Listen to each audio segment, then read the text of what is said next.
هر ورور په دې باندې ځان پوه کړي چې اسلامي نظام څه شی دی، د اسلامي نظام حاکم کم مواصفات لري، کم حقوق لري، کم وجایب لري. نو اسلامي نظام هغه نظام ته ویل کېږي چې د نظام اساسات او احکام او فرامین او هدایات دا ټول د شریعت د مصادرو څخه ماخوذ د الله تعالی کتاب، د سید رسول صلی الله علیه وسلم سنت، د مسلمانانو اجماع او قیاس.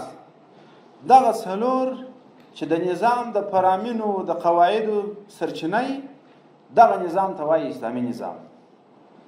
یعنی دا نظام چې جوړیږي، نظام خو پر قواعدو او پر اساساتو باندې جوړیږي. د نظام قواعد او اساسات چې دغه څلور مصادرو څخه هغه نظام ته وایي نظام اسلامي. یو دوهم دا دی نظام اسلامي هغه نظام دی چې د نظام حاکم هغه الله جل جلاله وي. څه فیصلې چې کېږي هغه د الله تعالی د حکم مطابق کېږي. د بل چا دپاره دا واک نه وي چې هغه فیصلې وکړي، هغه تصامیم ونیسي. واک شریعت حاکم. او څوک چې د نظام په راس کې دی هغه مسؤلیت د تنفیذ د احکامو لري. الله پاک جل جلاله فیصله کړې ده اقیموا الصلاة.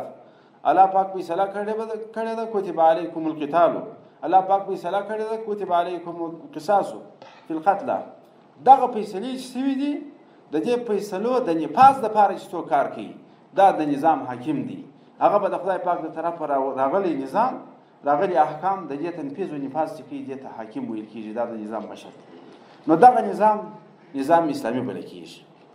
په کم نظام کې چې طریقه داسې جوړه نه وه هغه نظام ته د اسلامي نظام نوم نه ورکول کېږي. چې حاکم شریعت نو او د نظام حاکم دا بیا د الله پاک په دغه کې د الله تعالی جل جلاله طرف کې بیا بېواکه نو هغه نظام حاکم نه دی. یعنې که داسې فیصله کولی شوی چې شریعت یو څه وایي دی بل څه وایي. مثلا شریعت وایي چې انما الخمر والمیسر والانصاب والازلام رجس من عمل شیطان فاجتنبوه. د شرابو حرمت شریعت وایي که د شرابو اجازه ورکول نو څه شی حاکم یې؟ تو خو دلته خلیفه راغلی، نو خلیفه خو اصل لري، د اصل هدایات به عملي کوي. چې رب جل جلاله یو څه وایي ته بل څه وایي، ته څه شي خلیفه یې؟ دا خلیفتوب به اعتبار نه لري. او د مسلمانانو حاکم هغه که د شریعت نفاذ ته اوږه نه ورکول، ځان یې پر بله خوا باندې وړي، دا حاکم بیا شرعي حاکم نه بلل کېږي. نو دا اسلامي نظام سو چې حاکم الله جل جلاله د قوانینو سرچینه شریعت او د نظام چلونکی هغه د احکامو د تنفیذ مسؤل. دغه نظام ته نظام اسلامي وایي.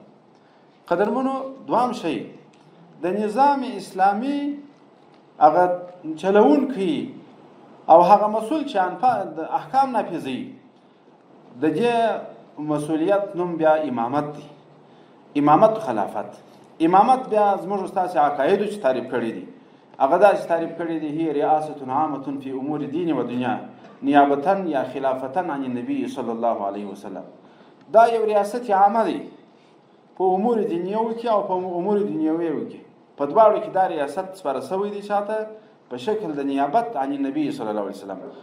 د اسلامي نظام حاکم د الله د پیغمبر صلی الله علیه وسلم نائب په امور دینیو کې او په امور دنیویو کې.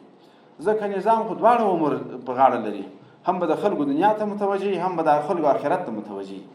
او د نظام اسلامي د نور نظامونو سره امتیاز دادي.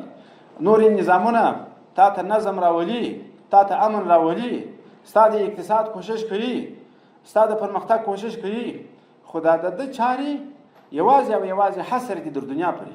ستا د آخرت په لحاظ هېڅ کار نه کوي. که لمونځ کوې که نه کوې، که روژه نیسې که نه نیسې، که شراب خورې که پرېږدې، په دې چارو دې کار نه لري. آخرت په لحاظ ستا ته هر څه در پېښېږي. نظام اسلامي خاصه دا ده چې هغه سره ستا د دنیا او د آخرت غم ورسره دی. هم به د دنیا در سموي، هم به د آخرت فکر لري. البته آخرت به د دنیا ورته مهم وي. نو د اسلامي نظام هغه مشري د مشرتوب ته امامت وایي. امامت عبارت دی د دې څخه چې یو چاته نیابت ورکول سي په امور دنیویو کې او په امور دینیو کې، او دغه نیابت خلافت دی د الله د پیغمبر څخه. د الله پیغمبر چې کومه طریقه چلولې دغه طریقه مخ ته وړي د امامت. او دغه امام د مسلمانانو چې دی، په امام د مسلمانانو کې بیا شرایط شته. امام د مسلمانانو به مسلماني، کافر د مسلمانانو امام نشي کېدلی. ولن یجعل الله للکافرین علی المؤمنین سبیلا. کافر ته الله پاک مسلمانانو باندې لار نه دی ګرځولی. امیر د مسلمانانو چې دی په هغه کې به حریت مرئي امیر نشي کېدلی. په امیر د مسلمانانو کې دا دی چې بالغ به وي، ماشوم چې دی هغه امیر نشي کېدلی. په امیر د مسلمانانو کې دا دی چې عقل به لري، لیونی به نه وي، لیونی د مسلمانانو امیر نشي کېدلی. په امیر د مسلمانانو کې دا دی چې هغه شرط د افضلیت چې عدالت به وي. فاسق هم امیر کېدای شي، خو افضلیت شرط دا دی چې عدالت په امیر د مسلمانانو کې. دغه شرایط چې په یو چا کې پیدا سوه او بیا انتخاب د ده وسو دې ځای ته ټاکنه یې وسوه، په دغه وخت کې دا د مسلمانانو امیر دی. اوس دا مسله که ښه په جدیت ورته متوجه سي چې دا ټاکنه د مسلمانانو د امیر څنګه کېږي او چې ټاکنه یې وسي بیا حکم څه دی. د مسلمانانو د امیر د ټاکنې دپاره شریعت هغه مشهورې طریقې درې ذکر کړي دي. یو بیعت دی، یو استخلاف دی او یو تغلب دی. بیعت دې ته ویل کېږي چې د اهل الحل والعقد، اهل الحل والعقد دا معنا ده چې هغه پوهان د ټولنې چې په اعتبار د تجربې، په اعتبار د حکمت، په اعتبار د علم دغسې خلک راولاړ سي یو سړي باندې لاس کښېږدي چې ته به د دې ټولنې مشر یې، د دې مسلمانې جامعې مشرتوب به ستا پر غاړه یي.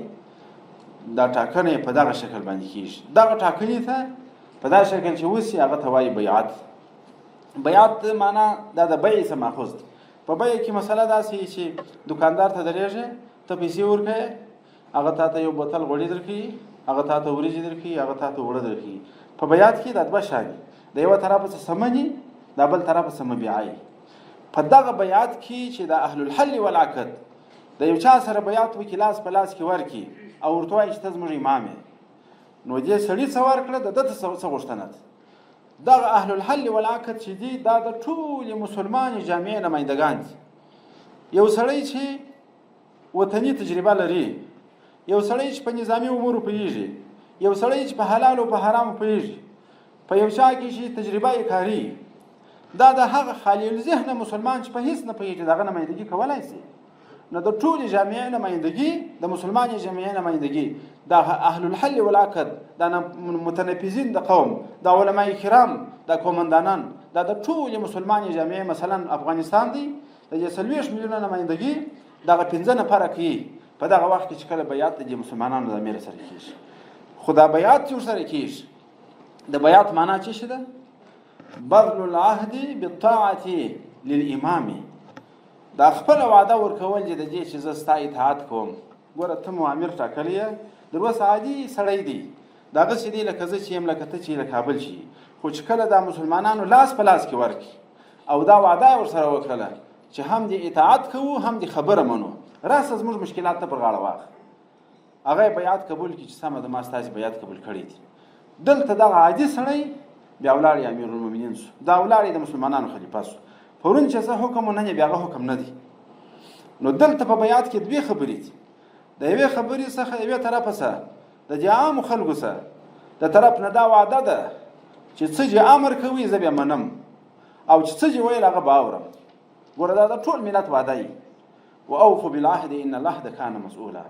که بیا بې اطاعتي کېږي، که بیا سمع نه کېږي، خبره نه اورېده کېږي، الله پاک د بیا مسؤوله کېږي په هغه صورت کې. او د ده د طرف نه بیا څنګه وعده ده؟ د ده د طرف نه دا وعده ده چې زه مو دلته اوس مسؤول وټاکلم، خادم مو وټاکلم، امیر مو وټاکلم، زما بیا دا در سره وعده ده چې کوم د نبي صلی الله علیه وسلم وظایف وي، هغه وظایف به ستاسې په مقابل کې ځان جاموم، ستاسې کوم حقوق چې هغه به سرته رسوم. په حقوق کې څه شي دي؟ د مسلمانانو حقوق څه شي دي؟ تنفیذ د شریعت به درته کوم، سرحدات به مو در ساتم، عدالت به قایموم، نشر د علم به کوم، محکمه به درته جوړوم، قصاص به نافظوم. بس د شریعت تطبیق چې د زما مسؤلیت سو، زه په دې مکلف یم چې شریعت تطبیق کړم. اوس نو دغه د مسلمانانو امیر او رعیت تاسې دې ته وګورئ. اوس که یو سړی وایي چې امیرالمؤمنین صاحب حکم وکړي چې هغه درته وایي چې وروره نور د دې اجازه نشته چې ته ژیره وخورې، او یا درته وایي چې د دې اجازه نشته چې ته پر مسلمانانو ظلم وکړې، یو مسؤل ته وایي. که یو څوک یې نه عملي کوي، په خپل ګریوان کې دې وګوري چې ما خو د دې مسلمان سره دا عهد کړی دی، دا مې وعده ورسره کړې ده چې ته څه راته وایې هغه به زه عملي کوم. نو اوس ولې په دا خپل وعده نه ولاړ چې هغه درته وایي دا مه کوه، ته پر هغه لار باندې روان یې. او که د مسلمانانو امیر بیا داسې وکړي چې قصاص نه نافظوي، سرحد نه ساتي، امن نه راولي، نشر د علم نه کوي، بیا ملت هم ملامت دی چې ته امیر صاحب د څه دپاره ما ټاکلی؟ ستا ټاکنه خو د دې دپاره نه ده چې ته پر موږ قومنداني وکړې، ته خو د دې ملت دپاره یو خادم ټاکل سوی، انتخاب سوی، نو ستا دپاره خو په کار دا ده چې ته د الله د پیغمبر ټول وظایف عملي کړي. نو دلته دا دوه مکلفیات راغله. نو د مسلمانانو امیر چې دی هغه واجبات لري، هغه وظایف لري، هغه حقوق لري. د مسلمانانو د امیر حقوق دا دي چې کله درته ضرورت سو نصرت به یې کوې، چې کله یې خبره درته وکړله اطاعت به یې کوې، چې کله یې خبره درته وکړه اورې بیا، او دا در باندې لازمه ده چې د مسلمانانو د امیر احترام به کوې. السلطان ذل الله فی الارض، پیغمبر علیه السلام وایي امیر د مسلمانانو چې دی دا د خدای پاک سایه ده په مخلوق کې. کله چې په یو وخت کې په یو نظام کې په یو مملکت کې پاچایي او عادل پاچایي د خلکو حقوق ساتي، خلک نه قتل کیږي، امن قایمي، د حق حقدار ته رسیږي، نو تر دغه غټ استراحت مسلمانانو ته چیرې؟ یو مسلمان چې په سخته ګرمۍ کې په 45 درجې ګرمۍ کې ته د ګرمۍ سره ایسته کې سایه ته یې ودرې او دا ګرمي یې محو سي، څومره به خوشحالي. د ښه حاکم، د مسلمان حاکم، د عادل حاکم د ملت په شان کې مثال داسې دی لکه دغه د الله پاک د رحمت سایه په دې ملت باندې. خو د دې سلطان په باره کې د الله پیغمبر فرمایي من اکرمه اکرمه الله ومن اهانه اهانه الله. که چا اکرام وکړي الله پاک جل جلاله به د دې اکرام وکړي، او که چا اهانت وکړي نو بیا به الله پاک د سپک کړي. تاسې ګورئ په دې باندې سر خلاص کړي. زما او ستا چې یو کارمند دي، زما او ستا یو مزدور، دغه مزدور کارمند چې یو څوک یې بې عزته کړي، یو څوک په سپکه ورته وګوري، زما او ستا خوا نه بدېږي؟ دغه څوک چې د رب جل جلاله خلیفه دی، د الله د پیغمبر خلیفه دی، چې ته اهانت وکړې الله پاک در څخه خفه کېږي، د الله پیغمبر خفه کېږي، الله پاک چې موږ د دې حالته څه وساتي.